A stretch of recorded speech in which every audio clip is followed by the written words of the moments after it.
Hello and welcome to my YouTube channel. तो हमने higher order partial differential equation start किया था, उसमें से हम second order partial differential equation सबसे पहले पढ़ रहे थे। हायर ऑर्डर में सेकेंड ऑर्डर सबसे पहले पढ़ रहे थे। उसमें हमने दो टाइप के second order partial differential equation देखे। पहला टाइप था कि r r become equal to, इसके साथ ही दो तीन टाइप्स थे, इसी तरह रहेंगे। तो ये तो फर्स्ट टाइप था। और सेकेंड टाइप क्या था कि r r plus p p become equal to v. इसमें मुझे पता है कि small p small q r s t ये सारे मतलब ये वैल्यूज़ क्या होती है। पी की वैल्यू क्या हो गई, del z by del x. Q की वैल्यू कितनी हो गई, del z by del y. इसी तरह से आर एस टी की भी वैल्यूज़ होती है, आपको पता होगा। ये वैल्यू पुट करने के बाद हम उस पार्शियल डिफरेंशियल इक्वेशन को सॉल्व करते हैं। तो जब वेरिएबल सेपरेट हो तो फर्स्ट टाइप आता है। अगर ये इसमें वैल्यू पुट करने के बाद अगर कोई लीनियर फॉर्म में एक्सप्रेस कर रहा हो तो सेकंड टाइप में आता है। तो ये दो टाइप प्रीवियस वीडियो लेक्चर में हम देखे थे। इस वीडियो लेक्चर में हम देखेंगे कि थर्ड टाइप क्या है। सो टाइप 3 क्या है। टाइप 3 है कि इक्वेशन इंटीग्रेबल बाय लैग्रेंजस मेथड। सो ये थर्ड टाइप क्या कहता है वो देखो। हमें नहीं कहा ये इन टाइप पे ध्यान नहीं देना है ज़्यादा, कि मतलब ये कोई पार्शियल डिफरेंशियल इक्वेशन दिया रहा फिर ढूंढते बैठेंगे इस टाइप में है फिर सॉल्व करेंगे, ऐसा नहीं करना है हमें सिर्फ जो पार्शियल डिफरेंशियल इक्वेशन दिया है वो लिखेंगे। उसमें obviously P q r s T in terms में पार्शियल डिफरेंशियल इक्वेशन होगा, उसमें ये सारी वैल्यूज पुट करेंगे। फिर हम देखेंगे कि अगर डायरेक्ट वेरिएबल सेपरेट हो तो फर्स्ट टाइप में आ जाएगा, इसे डायरेक्टली इंटीग्रेट करके सॉल्व करेंगे। अगर लीनियर फॉर्म में एक्सप्रेस हो रहा हो तो उसे इंटीग्रेटिंग फैक्टर की हेल्प से सॉल्व करेंगे। ऐसे ही एक थर्ड टाइप है जो है कि अगर कोई मेरा जो पार्शियल डिफरेंशियल इक्वेशन है वो first order partial differential equation में कन्वर्ट हो रहा है तो उसे हम लैग्रेंजस मेथड से सॉल्व कर सकते हैं। सो यही इस टाइप में दिया हुआ है। इस टाइप में सपोज मतलब दो तरीके के केसेस रहेंगे। R r plus s s plus p p become equal to v, या फिर s s plus t t plus q q become equal to v. अब दोनों में से दोनों समझने की मतलब इतनी ज़रूरत नहीं, एक को ही हम देखते हैं क्या होगा। तो इसमें मैं स्मॉल आर स्मॉल एस और स्मॉल पी की अगर वैल्यू पुट करता हूँ तो क्या होगा देखो। आर स्मॉल आर की वैल्यू कितनी हो जाएगी, मैंने कहा था ये इसी तरह लर्न करना है। स्मॉल आर की वैल्यू कितनी रहेगी, del two z by del x square plus s small s की वैल्यू कितनी रहेगी, del two z by del x del y plus p small p की वैल्यू कितनी रहेगी, del z by del x become equal to v. So इसे ही मैं ऐसा लिख सकता हूँ, del by del x into del z by del x plus s del by del y into del z by del x plus p del z by del x become equal to v. So del z by del x को भी मैं क्या लिख सकता हूँ, small P लिख सकता हूँ। तो लिखूँगा मैं r del p by del x plus s del p by del y plus p into small p become equal to v. और इस पी को इधर भेज दो तो क्या हो जाएगा, ये r del p by del x plus s del p by del y become equal to v minus p into small p. So ये फॉर्म कहीं पहचाना हुआ दिख रहा है। हमने first order partial differential equation में p p plus q q become equal to r ये टाइप पढ़ा था। सो इस टाइप को इस तरीके से अगर पार्शियल डिफरेंशियल इक्वेशन दिया रहा तो इसको सॉल्व करने के लिए लैग्रेंजस मेथड से सॉल्व करते हैं। सो अभी ये भी एक लैग्रेंजस मतलब कि ये भी first order partial differential equation की तरह दिख रहा है इसी फॉर्मेट में, तो इसको ही मैं लैग्रेंजस मेथड से सॉल्व कर सकता हूँ। सो इसी वजह से इसे कहा गया कि इक्वेशन इंटीग्रेबल बाय लैग्रेंजस मेथड, कि मैंने second order partial differential equation को फर्स्ट ऑर्डर में कन्वर्ट किया इस फॉर्मेट में, फिर इसे लैग्रेंजस मेथड से सॉल्व करूँगा मैं। ठीक है, तो लैग्रेंजस मेथड क्या होती है आपको पता ना हो, या फिर इसको कैसे लैग्रेंजस मेथड से सॉल्व करते पता ना हो, फिर भी मैं एक बार रिवाइज कर देता हूँ। अगर आपको डिटेल में जानना हो तो डिस्क्रिप्शन में लिंक भेज देता हूँ मैं, या फिर मेरे प्लेलिस्ट में जाके आप देख सकते हो। Okay, so first order partial differential equation को लैग्रेंज मेथड से कैसे सॉल्व करते हैं एक रफ में मैं एक शॉर्ट में सब एक बार फिर से रिवाइज कर देता हूँ। मेरे पास कोई p p plus q q become equal to r, ये मेरे पास कोई first order partial differential equation रहा। तो according to the Lagrange's equation मैं इसका ऑक्सिलरी इक्वेशन लिखूंगा d x by p which is equal to d y by q which is equal to d z by r, where p q r the function of x y या z भी हो सकता है, are the function of x y z. ठीक है, तो ये auxiliary equation में पी क्यू आर की वैल्यू पुट करने के बाद मैं बारी बारी इस डिफरेंशियल इक्वेशन को सॉल्व करना है। तो इसको सॉल्व करने के मेरे पास 3 मेथड्स हैं। हमने प्रीवियस वीडियो लेक्चर्स में पढ़े थे या फिर प्रीवियस टॉपिक्स में आपने प्रीवियस क्लासेस में आपने पढ़ा होगा। तो इसके 3 मेथड्स है। पहली मेथड रहती है मल्टीप्लायर, दूसरी मेथड रहती है ग्रुपिंग की, एंड तीसरी मेथड होती है वेरिएबल सेपरेट। तो इन तीनों मेथड से तीनों में से किसी मेथड से अगर ये सॉल्व हो रहा है तो इससे हम सॉल्व करेंगे। इसके 2 सॉल्यूशन आएंगे, C1 के फॉर्म में एक सॉल्यूशन मिलेगा मुझे एंड C2 के फॉर्म में एक सॉल्यूशन मिलेगा। तो इन दोनों को अगर मैं कंबाइनली लिखता हूँ C1, C2 which is equal to 0, तो ये मेरा जो गिवन पार्शियल डिफरेंशियल इक्वेशन है उसका सॉल्यूशन रहता है। सो ये लैग्रेंज मेथड के अकॉर्डिंग हमने सॉल्व किया है। तो इसी तरह ये अभी लैग्रेंज मेथड में ये पार्शियल डिफरेंशियल इक्वेशन बन जाएगा। तो इसे हम इस लैग्रेंज मेथड से सॉल्व करेंगे एंड इसका सॉल्यूशन निकालेंगे। ठीक है, तो यहाँ पे सिर्फ एक कहानी में एक थोड़ा सा ट्विस्ट आएगा। वो क्या होगा बताता हूँ मैं, कि हमने जब first order partial differential equation जब पढ़ा, यानी कि सपोज कंसिडर 2 एग्जांपल कंसिडर करते हैं। मेरे पास है कि del z by del x become equal to x and यहाँ पे del two z by del x square become equal to x. ये first order partial differential equation है, ये second order partial differential equation है। So इसका del z कितना आ जाएगा, एक्स इंटू डेल एक्स। तो जेड की वैल्यू कितनी आ जाएगी, x square by 2 plus a. कोई कांस्टेंट आएगा तो लिख दिया मैंने यहाँ पे। यहाँ कितना हो जाएगा, del z by del x become equal to x del x, यानी कि डेल बाय इस तरीके से। तो बाय इंटीग्रेट करने के बाद कितना आ जाएगा, del z by del x की वैल्यू कितनी आ जाएगी, x square by 2 plus a. So यहाँ पे देखो, यहाँ पे मैंने a as a arbitrary constant लिखा है, तो ये सही लिखा है मैंने। लेकिन जब मैं फर्स्ट ऑर्डर के बाद, ये फर्स्ट ऑर्डर था एंड ये सेकेंड ऑर्डर, तो फर्स्ट ऑर्डर के बाद जब मैं सेकंड ऑर्डर में जाता हूँ या हायर ऑर्डर में जाता हूँ, तो यहाँ पे मेरा क्वेश्चन ख़त्म नहीं हुआ सॉल्यूशन। ठीक है ना, एक बार इंटीग्रेट करने के बाद सॉल्यूशन ख़त्म नहीं हुआ। यहाँ पे फिर से एक डिफरेंशियल की टर्म है, मुझे फिर से इंटीग्रेट करना पड़ेगा। तो जब ये इस तरीके से जब आता है सेकेंड ऑर्डर या थर्ड ऑर्डर या हायर ऑर्डर में, तो जो कांस्टेंट आता है वो एज अ कांस्टेंट ए की तरह नहीं ट्रीट करता है। अगर एक्स की रिस्पेक्ट में इंटीग्रेट कर रहे हैं तो ये ए की वैल्यू रहेगी कोई फंक्शन ऑफ वाई। अगर y के रिस्पेक्ट में मैं इंटीग्रेट कर रहा हूँ तो किसी कांस्टेंट की वैल्यू रहेगी फंक्शन ऑफ x।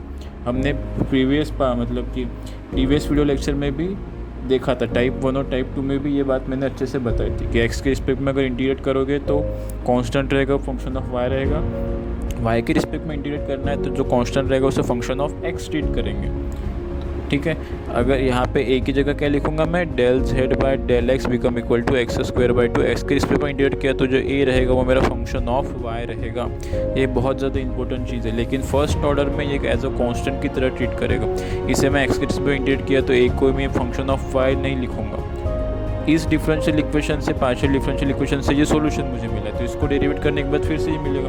तो डेरिवेटिव में कांस्टेंट का निकालूँ या एक्स के रिस्पेक्ट में डेरिवेटिव किसी y के फंक्शन का डेरिवेटिव निकालूँ, फिर भी आंसर 0 आने वाला है। अगर मैं x के रिस्पेक्ट में डेरिवेट कर रहा हूँ किसी कांस्टेंट को या किसी y के फंक्शन को, फिर भी आंसर तो 0 ही आने वाला है। तो इससे फंक्शन ऑफ y लिखो या फिर किसी एक कांस्टेंट लिखो, कोई फ़र्क पड़ेगा कि नहीं पड़ेगा। तो इसलिए हम सिर्फ यहाँ कांस्टेंट लिख के ख़त्म करते हैं। लेकिन जब सेकेंड ऑर्डर है, हायर ऑर्डर की बात आती है, तो ये कांस्टेंट नहीं लिख सकते, क्योंकि एक्स के रिस्पेक्ट में इंटीग्रेट किया तो फंक्शन ऑफ y रहेगा। इसके बाद भी मुझे फर्दर इंटीग्रेट करना है। ये मेरा आ गया फंक्शन ऑफ y। इसे फिर से इंटीग्रेट करूँगा तो क्या हो जाएगा, z की वैल्यू कितनी आ जाएगी, x³/6 plus function of y तो कांस्टेंट है तो बाहर आ जाएगा, इंटीग्रेशन ऑफ 1 का इंटीग्रेशन x प्लस कांस्टेंट आएगा फिर से, तो x के रिस्पेक्ट में फिर से इंटीग्रेट करें तो कोई जो कांस्टेंट रहेगा वो फंक्शन ऑफ y रहेगा। इस तरीके से सॉल्व करेंगे। तो इससे मुझे क्या समझ में आया कि जो first order partial differential equation होता है उसका जब मैं सॉल्यूशन निकालता हूँ तो उसके सॉल्यूशन में x, y, z और a और b ये 2 आर्बिट्ररी कांस्टेंट भी मौजूद रहेंगे। लेकिन फर्स्ट के बाद सेकेंड ऑर्डर रहा, थर्ड ऑर्डर रहा, हायर ऑर्डर रहा, इसमें सेकेंड ऑर्डर रहा तो second order partial differential equation रहा, फिर हायर ऑर्डर रहा। इसमें f of x y z, a और बी ये दो आर्बिट्ररी कांस्टेंट नहीं रहेंगे, इसके जगह पे कोई फंक्शन ऑफ एक्स हो सकता है या फिर फंक्शन ऑफ वाई हो सकता है या फिर function of x comma y, कोई भी function of x comma y हो सकता है जो कि रहेंगे यहाँ पे मेंशन करेंगे एफ ऑफ एक्स या जी ऑफ वाई या function of x comma y, ये सारे आर्बिट्ररी फंक्शन हैं। सो ये सबसे ज़्यादा इम्पोर्टेंट बात यहाँ पे समझने वाली है कि first order partial differential equation में जो आर्बिट्ररी कांस्टेंट रहेंगे, फर्स्ट के बाद सेकंड ऑर्डर रहे, थर्ड ऑर्डर रहे, हायर ऑर्डर रहे, यहाँ पे आर्बिट्ररी फंक्शंस आएंगे। सो जब मैं सॉल्व करूँगा second order partial differential equation, अभी टाइप 3 पढ़ा, तो उसमें आर्बिट्ररी कांस्टेंट को हटाना है, आर्बिट्ररी कांस्टेंट को आर्बिट्ररी फंक्शन से रिप्लेस करना ज़रूरी है, क्योंकि आर्बिट्ररी फंक्शन के टर्म में मुझे सॉल्यूशन निकालना पड़ेगा। ठीक है, तो ये सबसे ज़्यादा इंपॉर्टेंट बात है। लैग्रेंज मेथड में भी क्यों ऐसा मैंने कहा, लैग्रेंज मेथड में भी C1 C2 क्या है, यही तो आर्बिट्ररी कांस्टेंट है भाई, C1 ए के टर्म में, बी के टर्म में, तो इन दो को रिमूव करना, इन दो को रिप्लेस करना पड़ेगा मुझे किसी आर्बिट्ररी फंक्शन से, तभी मुझे इस यानी कि इसका पार्शियल डिफरेंशियल इक्वेशन का सॉल्यूशन मिलेगा। भले ही लैग्रेंज मेथड किसी फर्स्ट ऑर्डर पार्शियल डिफरेंशियल के लिए सॉल्व करते हैं, लेकिन एक फर्स्ट ऑर्डर आया कहाँ से, किसी second order partial differential equation को मैंने फर्स्ट ऑर्डर में पहले कन्वर्ट किया, फिर उसका सॉल्यूशन निकाला। इनडायरेक्टली जो सॉल्यूशन आएगा वो सॉल्यूशन फर्स्ट ऑर्डर के पार्शियल डिफरेंशियल का नहीं आएगा, वो सेकेंड ऑर्डर पार्शियल डिफरेंशियल का ही सॉल्यूशन मुझे मिलना है। So second order partial differential के इक्वेशन का सॉल्यूशन अगर निकालूंगा मैं, तो उसमें आर्बिट्ररी कांस्टेंट नहीं होंगे, आर्बिट्ररी फंक्शंस होंगे। तो वो आर्बिट्ररी फंक्शंस मुझे मतलब कि आर्बिट्ररी कांस्टेंट को आर्बिट्ररी फंक्शन से रिप्लेस करना पड़ेगा। सबसे ज़्यादा इंपॉर्टेंट बात इसमें यही सीखने वाली है। ठीक है, दो क्वेश्चन सॉल्व करते, टेंशन मतलब दो क्वेश्चन सॉल्व करते हैं, उस क्वेश्चन से बेटर क्लियर होगा। ओके, तो अब एक क्वेश्चन देखते हैं। क्वेश्चन क्या दिया है, small t plus s plus q which is equal to 0। So ये मेरे पास कोई पार्शियल डिफरेंशियल इक्वेशन दिया है। क्या दिया है, small t plus small s plus small q become equal to 0। So t की वैल्यू क्या होती है, मुझे नहीं पता ये कौन से टाइप का है, हमें हमेशा नहीं देखते बैठूंगा कि कौन से टाइप में आ रहा है कौन से टाइप में नहीं आ रहा है। मुझे क्या करना है, सबसे पहले जो P q r s t की वैल्यू होती है वो वैल्यू पुट करेंगे, फिर देखेंगे क्या आ रहा है क्या नहीं आ रहा है। ओके, तो जब मैं वैल्यूज़ पुट करूँगा यहाँ पे, तो कितना आ जाएगा, टी की वैल्यू कितनी होती है, टी की वैल्यू कितनी होती है, p q r s t, t की वैल्यू कितनी रहेगी, del 2 z by del y square, plus s की वैल्यू कितनी होती है, del 2 z by del x del y, q की वैल्यू कितनी होती है, del z by del y which is equal to 0। तो यहाँ पे सबसे पहले दिख रहा है कि del बाय del y को मैं del z by del y लिख सकता हूँ, plus del by del x del z by y लिखेंगे तो del z by del x plus del z by del y is become equal to 0। So दिख रहा है मुझे कि del y के टर्म्स है तीनों के, इधर मल्टीप्लाई कर सकते हो, इंटीग्रेट कर सकता हूँ मैं, यहाँ पे इंटीग्रेशन करना पॉसिबल है। ठीक है, क्योंकि यहाँ पे मतलब डायरेक्ट इंटीग्रेशन कर सकते हैं एक बार। तो बाय इंटीग्रेटिंग क्या बचेगा, यहाँ पे बचेगा del z by del y plus del z by del x plus इसका इंटीग्रेशन तो सिर्फ z बचेगा equal to 0। Okay, del y की टर्म्स को मल्टीप्लाई कर देंगे 0 हो जाएगा जब बाय इंटीग्रेशन। सो z को इधर भेज दो तो क्या बनेगा, अभी नहीं, इसके साथ साथ क्या रहेगा, ये तो इंटीग्रेशन के बाद 0 मल्टीप्लाई में था, लेकिन कांस्टेंट के बाद क्या आएगा, y के रिस्पेक्ट में इंटीग्रेट किया तो कोई कांस्टेंट रहेगा, वो कांस्टेंट मैंने मान लिया फंक्शन ऑफ x। बहुत ज़्यादा इंपॉर्टेंट चीज़ है, मैं भी भूल गया था। ठीक है, कि del y को मल्टीप्लाई करने के बाद del y तो 0 बन जाएगा, लेकिन जो इंटीग्रेशन करने के बाद जो कांस्टेंट रहेगा उस कांस्टेंट को मैंने मान लिया function of x। Okay, so del z by del y plus del z by del x is equal to phi of x minus z। तो ये अभी p plus q become equal to r इस form में बन गया है first order partial differential equation. इसे Lagrange method से सॉल्व करेंगे। सबसे पहले क्या करते हैं कि ऑक्सिलरी इक्वेशन में वैल्यू पुट करूँगा मैं। क्या है ऑक्सिलरी इक्वेशन, dx बाय, यहाँ पे p की वैल्यू 1 है, q की भी वैल्यू 1 है, r की वैल्यू ये है, p की वैल्यू 1, q की वैल्यू 1 और r की वैल्यू कितनी है, phi of x minus z। Okay, so dx by 1 which is equal to dy by 1 which is equal to dz by phi of x minus z। तो इस auxiliary equation को solve करने के मेरे पास 3 method होते हैं, मल्टीप्लाई, ग्रुपिंग और variable separate. Multiply से डिनोमिनेटर में 0 नहीं बन रहा है कहीं, ठीक है। और मतलब ग्रुपिंग से भी नहीं बन रहा, किसी दो रेशो को ऐड मतलब दो रेशो को सॉल्व करके तीसरे का बराबर नहीं बना सक रहा है। यहाँ पे दिख रहा है कि वेरिएबल सेपरेट हो रहे हैं। इन दो रेशो को मैं उठाऊंगा dx is equal to dy, तो इजीली वेरिएबल सेपरेट हो जाता है। इंटीग्रेटिंग क्या हो जाएगा, x is equal to y plus a, कोई कांस्टेंट इंट्रोड्यूस होगा यहाँ पे। So x minus y become equal to, एक सॉल्यूशन मुझे यहाँ से मिल गया। दूसरा क्या कर सकते हैं, इस dx को और dz इन दोनों टर्म को साथ में लेके आओ, क्या हो जाएगा फिर देखो कि dx by 1 which is equal to dz by phi of x minus z, ठीक है। सो इसे मैं लिखता हूँ dz बाय dx कितना बन जाएगा, ये phi of x minus z। So dz by dx plus z which is equal to phi of x, ये लीनियर डिफरेंशियल इक्वेशन के फॉर्म में दिख रहा है मुझे। स्टैंडर्ड फॉर्म क्या था, dy by d x plus p y which is equal to q. Linear differential equation के फॉर्म में इसे इंटीग्रेटिंग फैक्टर की हेल्प से सॉल्व करते हैं। तो इसका इंटीग्रेटिंग फैक्टर कितना आ जाएगा, e का पावर इंटीग्रेशन ऑफ z के साथ मल्टीप्लाई में कितना है 1 है, तो 1 इंटू डी एक्स कितना आ जाएगा, e का पावर x, ठीक है। तो इसका सोल्यूशन कैसे लिखेंगे, z into integrating factor which is equal to phi of x into integrating factor, इसका इंटीग्रेशन करते हैं हम with respect to x plus कोई कांस्टेंट रहेगा, इसे नाम देते थे b। यहाँ पे a और b ही कांस्टेंट रहेंगे, ओके, क्योंकि ये पर्टिकुलर इस डिफरेंशियल इक्वेशन के लिए कांस्टेंट आ रहा है। भले ही ये आर्बिट्ररी कांस्टेंट रहेंगे, इसे ही हमें रिप्लेस करना है बाद में, लेकिन इस पर्टिकुलर डिफरेंशियल इक्वेशन के लिए यहाँ पे a और b ही लिखेंगे, okay. So z into integrating factor की वैल्यू कितनी, e का power x which is equal to integration of phi of x e का power x into d x plus b. Phi of x इस function की value मुझे पता नहीं, तो इंटीग्रेशन ने सॉल्व नहीं कर सकूंगा मैं, तो इसे एज इट इज़ ऐसे ही रखना है। सो z इंटू ई का power x which is equal minus, इधर लेके जाओ इसको, minus integration of phi of x dot e का power x into d x which is equal to b. So मुझे ये दूसरा सोल्यूशन मिल गया। अब इन दो सोल्यूशन को मैं जब कंबाइनली लिखूँगा तो मेरा जो गिवन पार्शियल डिफरेंशियल इक्वेशन है उसका सोल्यूशन मुझे मिलेगा, लेकिन इसमें a और b तो कांस्टेंट आ गया, आर्बिट्रेरी कांस्टेंट, तो इससे रिप्लेस करना ज़रूरी है। तो ये मेरा फाइनल सॉल्यूशन है। तो इस b को मुझे रिप्लेस करना है। तो हम कैसे करते हैं, देखो कि अगर मेरे पास कोई डिफरेंशियल इक्वेशन रहा तो मैं सिचुएशन के अकॉर्डिंग कांस्टेंट की वैल्यू चेंज कर सकता हूँ। कभी कभी हम कांस्टेंट को c कंसिडर करते, कभी कभी tan c कंसिडर कर लेते, कभी कभी log c कंसिडर कर लेते, कभी कभी log ऑफ 1/c, कभी कभी tan इनवर्स c।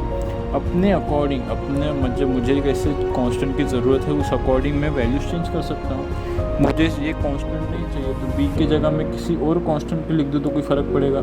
c की जगह मैंने अगर log c लिख दिया तो कुछ गलत लिख दिया मैंने, नहीं, ये भी कांस्टेंट है, ये भी कांस्टेंट है, हम लिखते हैं ना इंटीग्रेशन सॉल्व करते वक्त according to the situation, okay. So मुझे इस b को रिप्लेस करना है जो कि आर्बिट्रेरी कांस्टेंट है। तो यहाँ पे भी एक a के टर्म में x माइनस वाई, a भी आर्बिट्रेरी कांस्टेंट मुझे यहाँ पे दिखाई दे रहा है, लेकिन a आर्बिट्रेरी कांस्टेंट होने के साथ साथ एक फंक्शन भी है x माइनस वाई के टर्म में। a की वैल्यू x माइनस वाई इसके साथ वेरी हो रही है। आर्बिट्रेरी का मतलब ही क्या होता है कि वो कांस्टेंट भले लेकिन उसकी वैल्यू मतलब उसकी जो वैल्यू है वो वेरी होती रहेगी, ओके। तो a भले ही आर्बिट्रेरी कांस्टेंट लेकिन एक फंक्शन के अकॉर्डिंग a की वैल्यू वेरी हो रही है। सपोज फंक्शन को नाम दे दिया मैंने साई, तो psi of x minus y इसके अकॉर्डिंग इस a आर्बिट्रेरी कांस्टेंट की वैल्यू वेरी होती रहेगी। a हो गया मेरा आर्बिट्रेरी कांस्टेंट और ये psi of x minus y मेरा क्या हो गया, आर्बिट्रेरी फंक्शन। सो b कोई आर्बिट्रेरी कांस्टेंट था तो b को मैं a के साथ रिप्लेस कर सकता हूँ और मेरा जो a है वो एक psi of x minus y जो कि एक आर्बिट्रेरी फंक्शन है, जो a मेरा आर्बिट्रेरी फंक्शन है। तो इस b को इनडायरेक्टली मुझे psi of x minus y से रिप्लेस कर सकता हूँ मैं। सो इसको ही इसी b को मैं psi of x minus y के साथ रिप्लेस कर दूंगा। तो फाइनल सोल्यूशन क्या बनेगा मेरा, z डॉट ई का power x minus integration of phi of x e का power x into d x is equal to psi of x minus Y.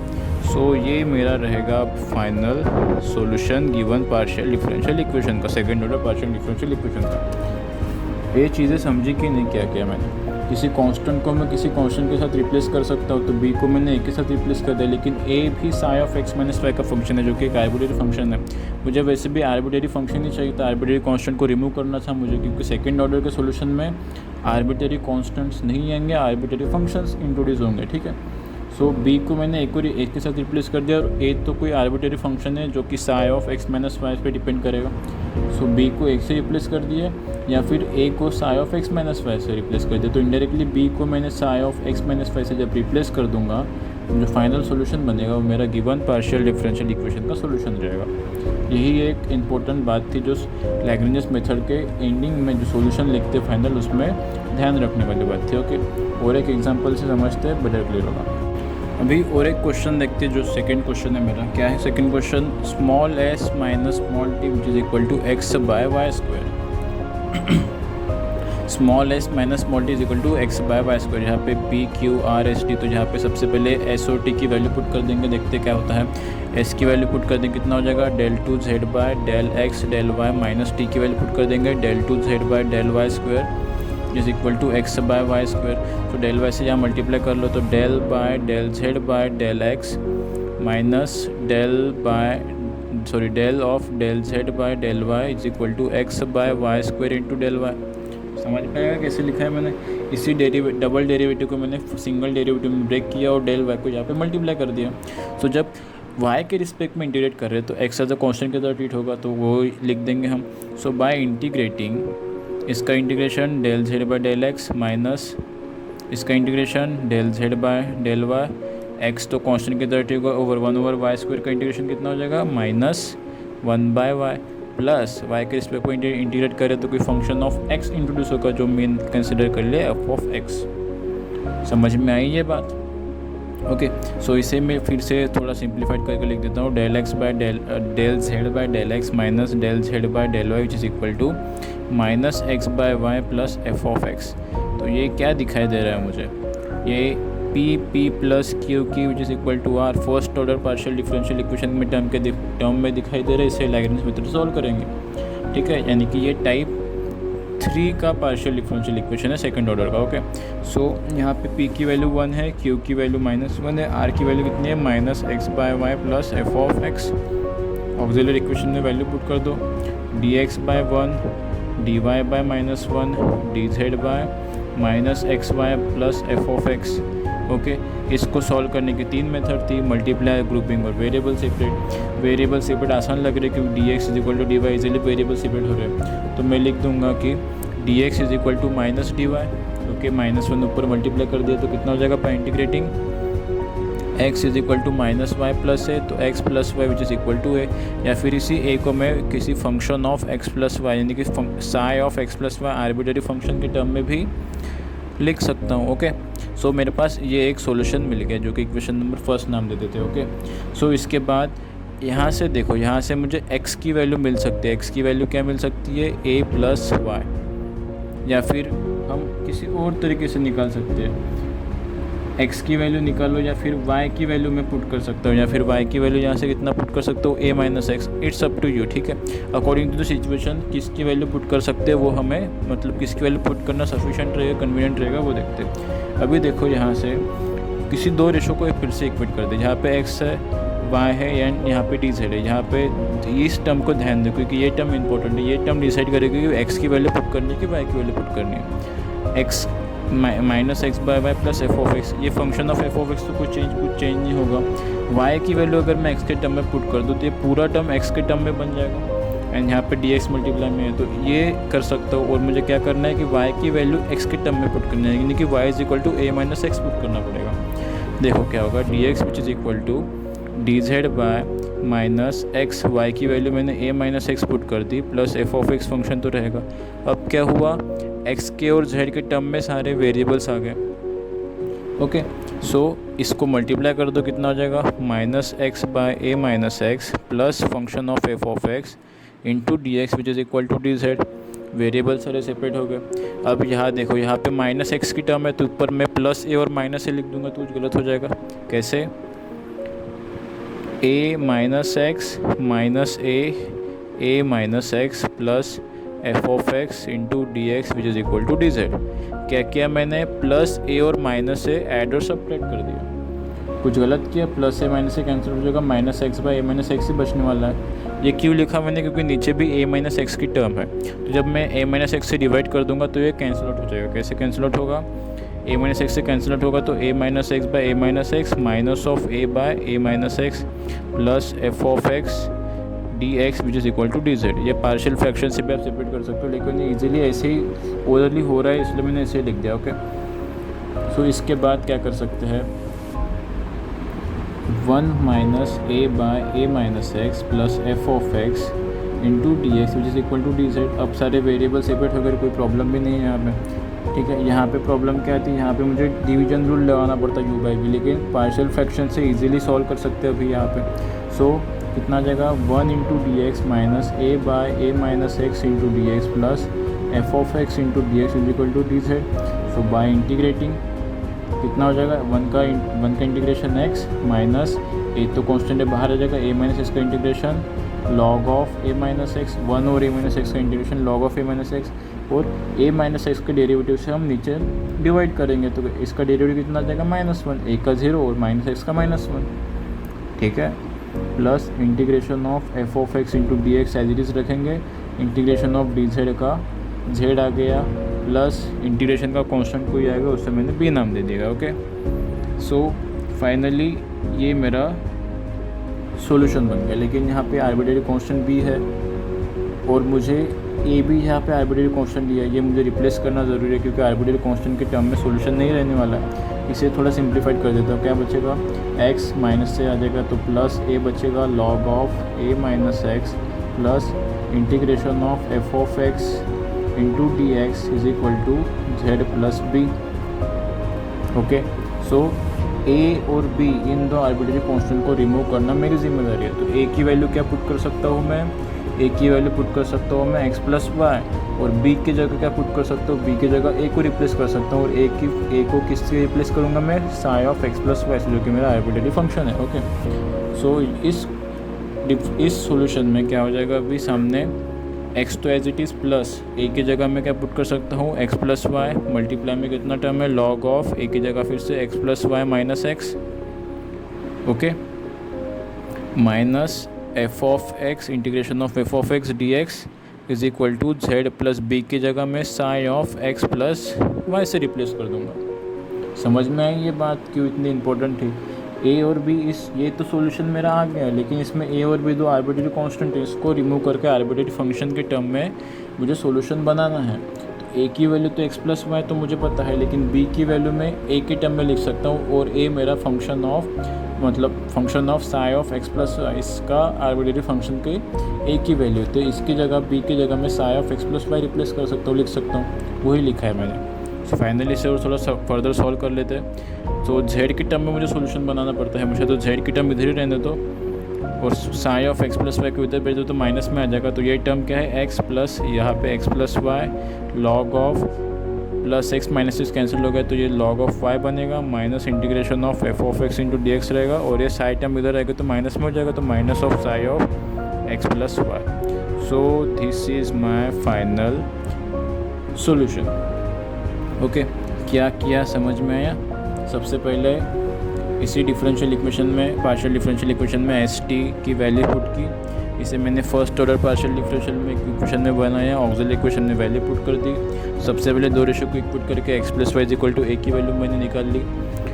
ए कोई psi of x plus y का function होगा जो कि मेरा arbitrary function रहेगा, ठीक है। फिर डी एक्स और डी जेड के जो रेशो है उसको उठाया मैंने, y की जगह a माइनस एक्स से वैल्यू पुट कर दी। फर्दर सॉल्व के जो सॉल्यूशन है उसमें जहाँ पे a और b जो आर्बिट्रेरी फंक्शन थे उनको रिप्लेस, आर्बिट्रेरी कांस्टेंट है उनको रिप्लेस करना ज़रूरी था, तो a की जगह मैंने x प्लस वाई से रिप्लेस कर दिया, और b को मैंने function of psi of x plus y से रिप्लेस कर दिया। और यहाँ पे नीचे मेंशन भी करेंगे integration of f of x d x और psi of x plus y, ये क्या है, दोनों आर्बिट्रेरी कांस्टेंट है। That's it. इस तरीके से हम किसी भी second order partial differential equation को सॉल्व करेंगे। टाइप 1, 2, 3। टाइप 1 में डायरेक्ट वेरिएबल सेपरेट होते हुए सॉल्व करेंगे। टाइप 2 में लीनियर फॉर्म में अगर एक्सप्रेस हो रहा तो इंटीग्रेटिंग फैक्टर की हेल्प से सॉल्व करेंगे। टाइप 3 में अगर first order partial differential equation यानी कि p p plus q q equal to r, इस टर्म में अगर पार्शियल डिफरेंशियल इक्वेशन बन रहा हो तो उसे लैग्रेंज मेथड से हम सॉल्व करेंगे। उसे हम करेंगे equation integrable by Lagrange method. So इनमें सबसे ज़्यादा इंपॉर्टेंट बात क्या है, ध्यान में रखिए कि एक्स के रिस्पेक्ट में इंटीग्रेट कर रहे हैं तो वाई एज अ जो कांस्टेंट रहेगा वो फंक्शन ऑफ वाई रहेगा, या वाई के रिस्पेक्ट में इंटीग्रेट कर रहे जो कांस्टेंट रहेगा वो फंक्शन ऑफ एक्स रहेगा। एंड दूसरी बात ध्यान में रखने वाली है कि second order partial differential equation में जो सॉल्यूशन में रहेगा उसमें आर्बिट्रेरी कांस्टेंट को रिमूव करना है, मुझे किसी आर्बिट्रेरी फंक्शन से रिप्लेस करने की ज़रूरत है, क्योंकि उस सॉल्यूशन में आर्बिट्रेरी कांस्टेंट नहीं आएंगे सेकंड ऑर्डर या हायर ऑर्डर के सॉल्यूशन में। ओके, तो ये दो बातें काफ़ी ज़्यादा इंपॉर्टेंट है यहाँ पे। आई होप आपको ये वीडियो लेक्चर समझ में आएगा। मिलते हैं नेक्स्ट वीडियो लेक्चर में, तब तक के लिए जय हिंद।